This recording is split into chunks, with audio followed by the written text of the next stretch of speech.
श्री अखंड आयुर्वेद भवन महोबा के तत्वाधान में भोपाल के अयोध्या नगर स्थित दशहरा मैदान में 35वें निःशुल्क शरद शिविर का आयोजन सोमवार 6 अक्टूबर 2025 को शरद पूर्णिमा के अवसर पर किया जा रहा है।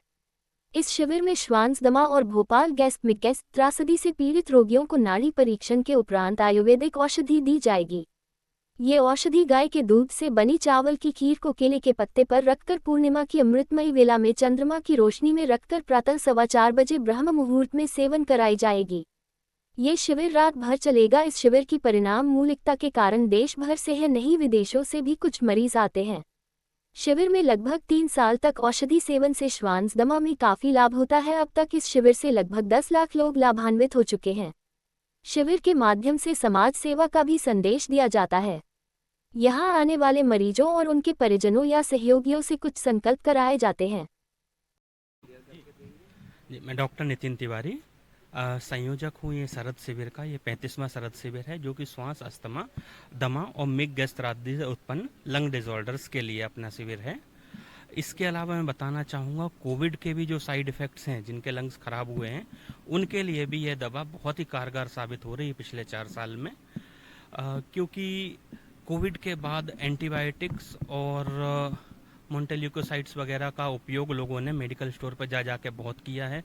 कफ जम जाता है, उस चीज़ के लिए भी ये औषधि बहुत ज़्यादा कारगर है। इसमें हज़ारों की संख्या में मरीज आते हैं, इसीलिए मेरा मरीजों से अनुरोध है कि समय पर पहुँचें। सायं 4 बजे से वहाँ पे रजिस्ट्रेशन चालू हो जाएगा, जो कि पूर्णतः निःशुल्क है, पर रजिस्ट्रेशन ज़रूरी है। रजिस्ट्रेशन अवश्य कराएं, यह हमारी संख्या के लिए होता है एवं व्यवस्था बनाए रखने के लिए कि हमने कितनी दवा कराई है, अगले साल हमें कितनी उपलब्ध करानी है। जी, स्थान है अयोध्या नगर में दशहरा मैदान है, वहाँ पे अपना शिविर लगता है। जी। तिवारी, वैद्य चंद्रशेखर तिवारी, अखंड आयुर्वेद भवन महोबा उत्तर प्रदेश से हूँ। वर्तमान में अयोध्या नगर दशहरा मैदान में श्वास दमा एवं भोपाल मिग गैस पीड़ितों के लिए यह हमारा 35वां निःशुल्क शरद शिविर का आयोजन किया जा रहा है। इस शिविर में लोगों को प्रातःकाल सुबह से उपवास करना है, व्रत करना है, और शाम को 4 बजे से दशहरा मैदान अयोध्या नगर में रजिस्ट्रेशन शुरू हो जाएगा। रजिस्ट्रेशन के उपरांत उन लोगों को औषधि प्रदान की जाएगी। पीड़ितों को रात्रि भर जागरण करना है। हम यह दवा केले के पत्ते में रख करके गाय के दूध से बनी बिना चीनी की चावल की खीर के साथ नाड़ी परीक्षण के उपरांत देते हैं, और इससे अब आज तक करीब 10 लाख से अधिक लोग लाभान्वित हो चुके हैं। और यह शिविर रजिस्ट्रेशन सभी चीज़ें फ्री हैं, निःशुल्क हैं। तो मेरा आप सब लोगों से अनुरोध है कि यह जो है आयोजन सुबह से नहीं, पूरी रात चलेगा। और इस शिविर में किसी भी प्रकार की किसी भी व्यक्ति को न रजिस्ट्रेशन का, न दवा का, न किसी भी प्रकार का 1 नया पैसा देना नहीं है। बस उन्हें आना है। और अब की बार हमने इस औषधि का और ज़्यादा परिष्कृत रूप किया है कि किसी व्यक्ति ने, जिस व्यक्ति ने उपवास करके दवा ले ली है, उसे किसी प्रकार का कोई साल भर परहेज करने की भी ज़रूरत नहीं है।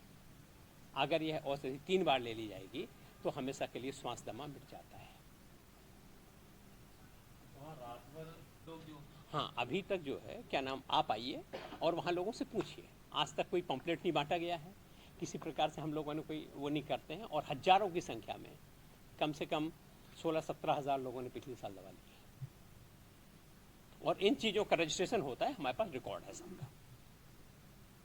आराम लगने के बाद कुछ लोग आप लोग मिलने आते हैं, कोई नहीं, आराम लगने से नहीं। आराम लगने से तो हम तो बुलाते ही नहीं ना, कभी हम बुलाते नहीं लोगों को। आप अपने आप आइए, अपने बाद 3 साल नियम पूर्वक दवा ले लीजिए सुबह से उपवास करके। हाँ, इतना जरूर है कि जैसे कोई गंभीर रोगी है जो अस्पताल में एडमिट है, वो लोग अगर दवा लेकर लेना चाहते हैं, आते हैं, सैकड़ों में आते हैं ऐसे, तो वो लोग अपने साथ अपनी औषधियाँ लेकर के आएँ और वो लोग दवा ले सकते हैं। जैसे छोटे बच्चे हैं, गर्भस्थ महिलाएं हैं, तो उनके लिए हम तरल पदार्थ वाली लिक्विड जैसे दूध पी सकते हैं, मगर जो है जो लोग ले सकते हैं वो लोग उपवास जरूर करें और उन लोगों से संकल्प कराते हैं के बाद, मतलब संकल्प ये कराते हैं कि अगर आप लोग क्या ना स्वस्थ हो गए हो, जैसे पिछले साल हमने मंत्री कृष्णा गौर जी थी और सबने इन लोगों से निवेदन किया था कि आप जो है सड़क किनारे जो आप वृक्षारोपण कराते हैं तो पंचपल्लव के कराइए। पंचपल्लव आप जानते होंगे पूजन सामग्री में काम आते हैं, जैसे जामुन है, बेलपत्र है, पलास है, ये आम है और पीपल है। ये 5 जो पेड़ हैं, यह पेड़ जैसे पीपल 24 घंटे ऑक्सीजन देता है, आम और जामुन के पेड़ 18 घंटे ऑक्सीजन देते हैं। ये पेड़ जो ज़्यादा मतलब वातावरण को शुद्ध करें, तो ऐसे जो है पेड़ों को आप लगवाइए, ना कि ये बोगेनवेलिया या तमाम प्रकार के सप्तपर्णी जैसे जो आप पेड़ लगा रहे हैं सड़क किनारे। बढ़ तो जाते हैं एकदम से गुलमोहर के, मगर इस समय बैक्टीरिया और इन्फेक्शंस पैदा होते हैं। तो उन लोगों से निवेदन किया था कि ऐसे पेड़ लगाएं ताकि वातावरण शुद्ध हो। यह भी खोज मैंने इसलिए की कि जब हमने 35 साल पहले इसका आने का कारण था, जब यहाँ भोपाल गैस कांड हुआ, तो आप लोग भी जाकर के देख सकते हैं। खैर अब तो वहाँ से क्या नाम यूनियन कार्बाइड के पास से कचरा भी हट गया पिछले साल।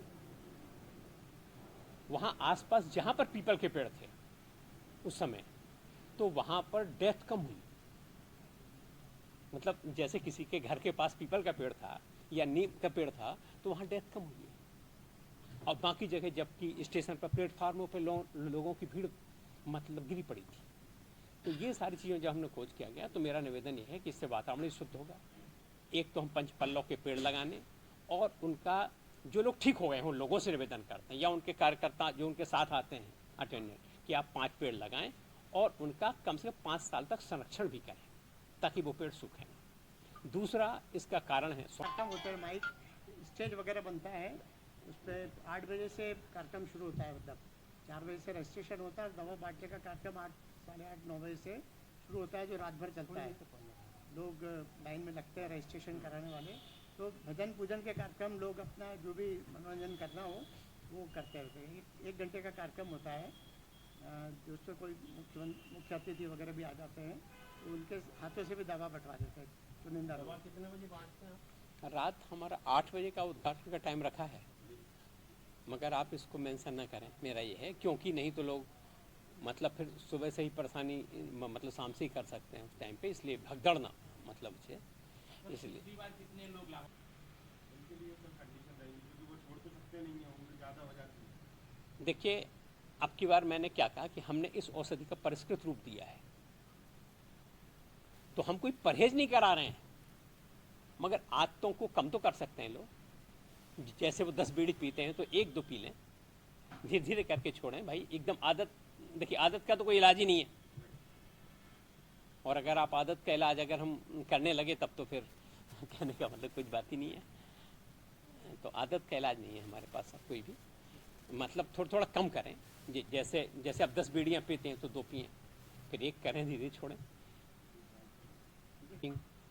ड्रिंकिंग और ये गुटखा आजकल चल गया है, बहुत बड़ी अजीब बीमारी है तंबाकू का, इन सब से श्वास के रोग बढ़ते हैं। तो हम उन लोगों से ये बात संकल्प लेते हैं कि इन चीज़ों का आप लोग भक्षण ना करें। इसी में